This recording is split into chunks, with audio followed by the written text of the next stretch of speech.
किसान भाइयों नमस्कार। कृषि समाचारों में आपका स्वागत है। आइए सबसे पहले नजर डालते हैं आज के मुख्य कृषि समाचारों पर। कृषि क्षेत्र के विकास पर जोर, चालू वित्त वर्ष में 20 मंडियों का होगा आधुनिकीकरण, कृषि पंप सेट की स्थापना पर 2,500 करोड़ का होगा निवेश, मुख्यमंत्री समग्र ग्राम विकास योजना में 914 गांवों का होगा विकास। अब समाचार विस्तार से। सरकार ने सही अर्थों में उत्पादन पर फोकस करने के साथ साथ आय पर अपना ध्यान केंद्रित करते हुए कृषि क्षेत्र को नई दिशा देने का लक्ष्य तय किया है। यही कारण है कि विभाग इस लक्ष्य की प्राप्ति के लिए विभिन्न योजनाओं को क्रियान्वित करता रहा है। मृदा स्वास्थ्य कार्ड योजना, नीम लेपित यूरिया, प्रधानमंत्री फसल बीमा योजना, ब्याज सब्सिडी योजना इत्यादि इन योजनाओं में शामिल है। कृषि क्षेत्र के लिए अत्यंत आवश्यक बजटीय आवंटन में उल्लेखनीय वृद्धि दर्ज की गई है। वर्ष 2009 से लेकर 2014 तक की अवधि के लिए कृषि क्षेत्र हेतु बजट 1,21,082 करोड़ रुपए का था।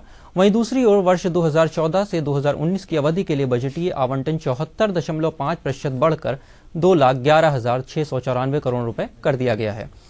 बजटीय संसाधनों के पूरक के तौर पर गैर बजटीय संसाधन जुटाए गए हैं। किसानों की आय में उल्लेखनीय वृद्धि के लिए आर्थिक मामलों पर कैबिनेट समिति ने वर्ष 2018-19 के सीजन के लिए सभी खरीफ फसलों के न्यूनतम समर्थन मूल्यों में वृद्धि को अपनी मंजूरी दे दी है। बागवानी क्षेत्र के समग्र विकास के लिए एकीकृत बागवानी विकास मिशन को क्रियान्वित किया जाता है, जो केंद्र प्रायोजित योजना है। इस योजना के दायरे में फल, सब्जियां, मशरूम, मसाले, फूल, सुगंधित पौधे, नारियल, काजू इत्यादि शामिल हैं।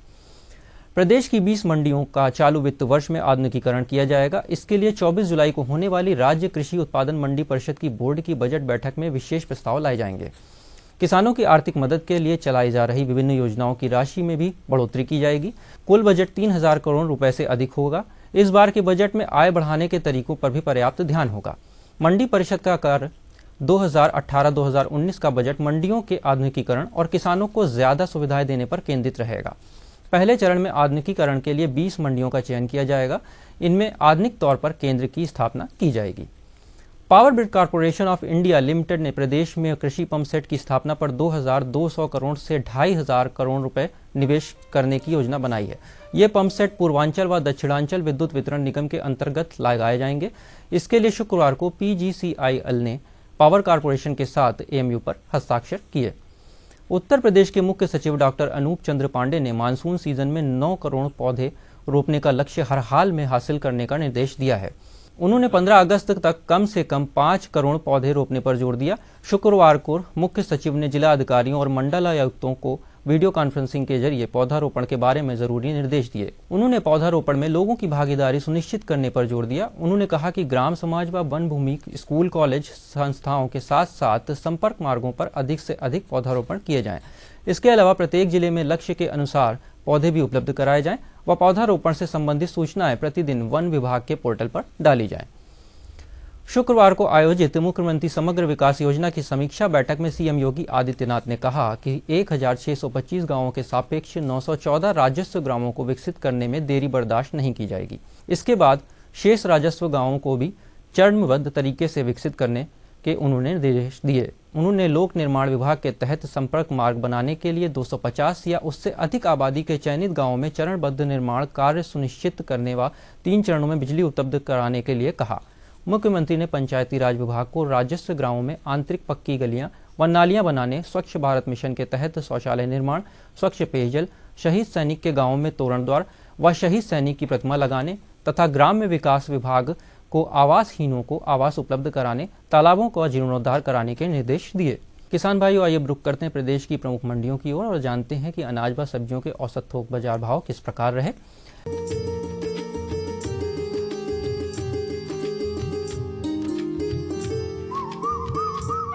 गेहूं की बात करें तो गेहूं का भाव लखनऊ में 1,650 रुपये प्रति क्विंटल, फैजाबाद में 1,670 रुपये, हरदोई में 1,710 रुपये और मिर्जापुर में 1,685 रुपये प्रति क्विंटल रहा।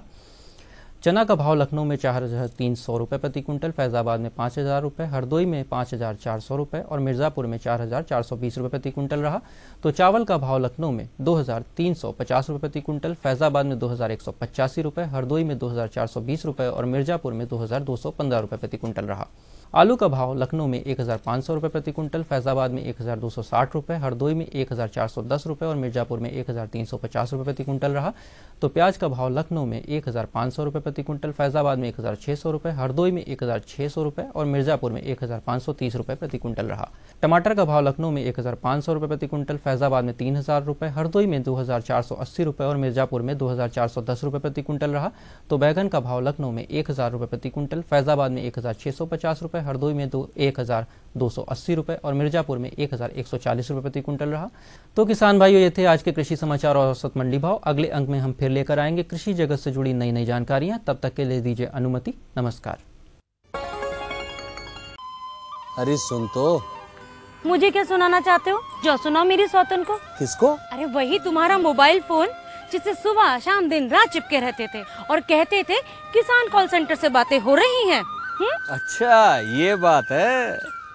हाँ क्यों, क्या हुआ? अब बात नहीं होती क्या? अब तो झट से बात हो जाती है। ऐसा क्या? हाँ, अब तो ज्यादा लाइनें और खास तकनीक के कारण खेती के माहिरों से तुरंत बात हो जाती है। और अगर कभी लाइन व्यस्त हो तो अपनी समस्या फोन पर रिकॉर्ड करा दो, वहाँ से फोन आ जाता है और समस्या की हल का मैसेज भी आ जाता है। ये देखो आ गया। अरे वाह, इसका मतलब इंतजार की घड़ी अब खत्म। हाँ, तभी मैं सोचूं कि आजकल मुझ पर इतना प्यार क्यों आ रहा है। कृषि संबंधी समस्याओं का अपनी भाषा में तुरंत हल पाने के लिए पूरे भारत में किसी भी फोन से हेल्पलाइन नंबर पर संपर्क करें। किसानों का दोस्त किसान कॉल सेंटर।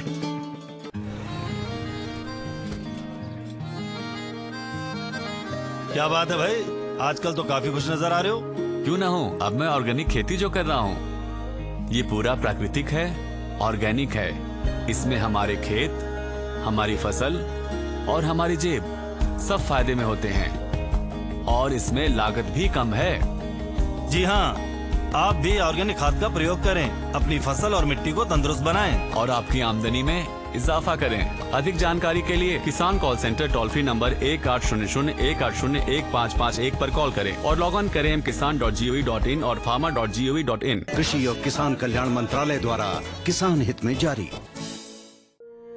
सूखा हो या बेमौसम की बरखा हो, कीड़ा लगे खेत में या दुविधा हो, बहुत ही कम प्रीमियम पे पूरी हो भरपाई, फसल बीमित रहे कटाई के बाद भी भाई। हाँ, ऋणी या अऋणी अब हर किसान लाभ उठाए। एक मौसम कदर है, सब किसान बीमा कराए। प्रधानमंत्री फसल बीमा योजना से हर किसान मुस्काए। कृषि और किसान कल्याण मंत्रालय द्वारा किसान हित में जारी। किसान भाइयों गांठ बांध लो, गांठ बांध लो, बात बहुत है काम की, समृद्धि के पैगाम की। मिट्टी के मिजाज को समझो, मिट्टी के हर राज को समझो, मिट्टी की तुम जांच कराओ, मुफ्त सॉइल हेल्थ कार्ड ले जाओ। कभी मुनासिब बीज लगाओ, सही किस्म की खाद ले आओ, जितनी जरूरी उतनी डालो, सही मात्रा खुद पहचानो, इसको अपना मंत्र बना लो, मिट्टी की सेहत तो जानो।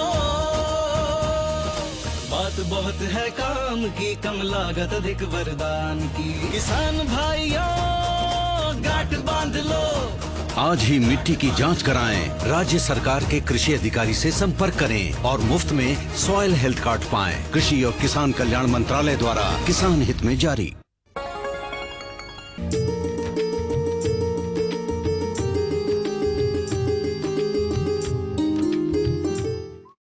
नमस्कार, कृषि समाचारों के बाद एक बार फिर से आपका स्वागत है। दर्शकों, भारत का विकास कृषि के विकास पर निर्भर करता है और कृषि का विकास तब तक नहीं हो सकता जब तक यहाँ का किसान जागरूक नहीं होता। लेकिन दिन ब दिन कृषि में हो रहे विकास को देखकर लगता है कि यहाँ का किसान जागरूक हो चुका है, वो प्रगति कर रहा है। आज हमारे साथ उपस्थित हैं एक ऐसे ही प्रगतिशील किसान श्री कल्बे हसन, जो कि लखीमपुर खीरी के रहने वाले हैं और इनको उत्तर प्रदेश सरकार द्वारा गन्ने के सर्वाधिक उत्पादन के लिए सम्मानित भी किया जा चुका है। तो आइए करते हैं उनसे मुलाकात। हसन साहब, आपका स्वागत है हमारे स्टूडियो में। सबसे पहले हम और हमारे दर्शक दोनों ही आपसे आपके ही बारे में जानना चाहेंगे। मैं कल्बे हसन, ग्राम पोस्ट औरंगाबाद, चीनी मिल DSCL अजवापुर, गन्ना समिति मैगलन, जिला लखीमपुर का कृषक हूँ और मैंने BSc LLB किया है और 1985 से मैं गन्ने की खेती कर रहा हूँ और आज भी मैं गन्ने की खेती में विशेष नए तकनीकी ढंग से निरंतर प्रगति की ओर अग्रसर हूँ। और गन्ने की खेती को मैंने प्रमुख रूप से चुना, वकालत भी मैंने कर रखी है, वकालत का रजिस्ट्रेशन भी कराया, लेकिन मेरा जो एक सोच थी कि कृषि में कुछ और ढंग से बेहतर ढंग से किया जाए, तो मैंने अपने फार्म को थोड़ा मैकेनाइज ढंग से उसको डेवलप करके और गन्ने की खेती विशेषतर और उसके अलावा मैंने धान और गेहूं, आम का बाग, आंवले के कुछ पौधे, ये सब मैंने अपने फार्म पे मैंने लगाए और प्रमुख रूप से गन्ने जो प्रदेश की मेन नकदी फसल है उसकी मैं खेती कर रहा हूँ। हसन जी, बताइए कब से कर रहे हैं आप खेती? मैं गन्ने की खेती तो 1985 से मैंने पढ़ाई के बाद मैंने खेती को चुना और तभी से मैं निरंतर खेती की तरफ। LLB करने के बाद आपने खेती किसानी को अपने करियर के रूप में चुना जी। तो ऐसा क्यों? देखिए, LLB करने के बाद वकालत करने का मन था, लेकिन मैंने देखा कि अभी बहुत कुछ खेती में किया जा सकता है अगर उसको नया तकनीकी रूप दिया जाए। इसलिए मैंने अपने परंपरागत खेती से हट के मैंने खेती को चुना और सबसे पहले मैंने खेतों में पानी की व्यवस्था का इंतजाम किया। इसके बाद हमने जो हमारे ट्रैक्टर है और कृषि यंत्र हैं जो उससे जुड़े हुए हैं खेती से, उन पर मैंने ध्यान दिया और तब मैंने खेती को एक नए तकनीकी ढंग से अपनाकर गन्ना शोध परिषद शाहजहांपुर और जो हमारी गन्ना के वैज्ञानिक हैं उनसे संपर्क में आके मैंने उनसे सीख के मैंने खेती को और आगे बढ़ाने का प्रयास किया। हसन जी, एक बात बताइए कि आप गन्ने की खेती करते हैं, उत्तर प्रदेश सरकार द्वारा आपको गन्ने का सर्वाधिक उत्पादन के लिए सम्मानित भी किया जा चुका है। गन्ना ही क्यों चुना आपने? देखिए, गन्ना हमारी एक नकदी फसल है। गन्ने की फसल एक ऐसी फसल है जिसमें अगर कुछ किया जाएगा तो उसमें किसी किस्म का नुकसान नहीं है। अगर ओले भी गिरेंगे तब भी हमारा गन्ना महफूज रहेगा, अगर बहुत ज़्यादा बारिश हो जाएगी तब भी हमारा गन्ना महफूज रहेगा। तो और गन्ना तमाम जो दैवीय आपदाएं हैं अगर वो भी आती हैं तब भी हमारा गन्ना कुछ ना कुछ हमको उसके